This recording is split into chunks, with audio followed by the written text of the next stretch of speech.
Mēs nekad nezinām, kas ar mums notiks rīt vai pat pēc dažām stundām, taču astroloģija ir mācība, kas ļauj ielūkoties cilvēka liktenī, pareģojot notikumus pēc debesu spīdekļu novietojuma. Arī Strazdas iedzīvotāji vēlējās noskaidrot, kāds būs 2026. gads, tāpēc uz sarunu aicināja jauno astroloģiju Lindu Arāju. Ir jau lasīt žurnālos viss, kas, bet, es zināju, ka man ir divi horoskopi jāskatās. Gan es esmu dzimusi vērša gadā, bet jāskatās arī uz jauno.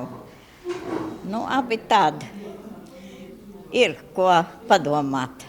Interesi pēc vismaz kaut kur tu kaut ko akali esi padzirdējis un pa ko ir ko padomāt uz priekšu.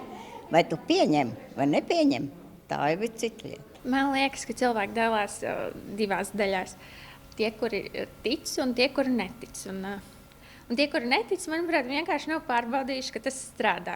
Es necenšos pierādīt tiem, kuri netic, ka astroloģija strādā, bet labprāt aprunājos ar tiem, kuri izrāda par to interesi. Viens no interesantākajiem jaunumiem, ko pasākuma apmeklētāji uzzināja, ka ikvienam cilvēkam ir divi horoskopi, kas jāņem vērā. Zinot savu dzimšanas laiku un vietu, ir iespēja noskaidrot pēc iespējas precīzāku horoskopu. Es pārvērtos no dubultu vērša par vērsi un dvīni. Viņi izlasa savu saules horoskopu, bet ir jāskatās arī pēc tā sava dzimšanas laika. Tikai zinot to dzimšanas laiku, mēs zinām to otro horoskopu.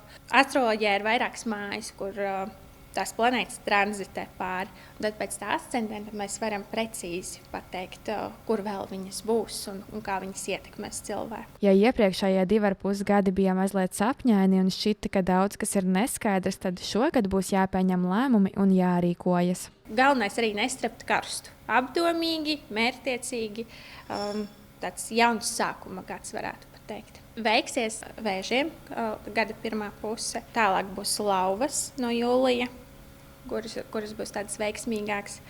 Tad no jūlija gada otrā puse tā veiksmīgāka būs vēl Strēlnieki un Auniem, bet Auniem būs arī tādi pārbaudījumi vēl pāri. Tāds ugunīgs tas gads būs. Kāds tad būs jums nākamais gads? Efektīvs. Ļoti efektīvs. Man ir jauni plāni. Absolūti sākt kārtējo reizi dzīvē visu no pilnīgas nulles. Ar tādu saistību, kur es nekad neesmu bijis iekšā. Un man tas ir tāds jauns biznesa plāniņš. Bišķiņ vairāk padomāt pie sev, ne tik strauji dzīvot vairs. Un jādomā ar labām domām un jādzīvo uz priekšu. Zvaigznes rāda, ka arī tehnoloģijas attīstīsies arvien straujāk, tāpēc šis ir pēdējais laiks, lai sāktu tās apgūt. Nīceta Anna Stariņa, Terēza Matisone, TV9 Pakalni.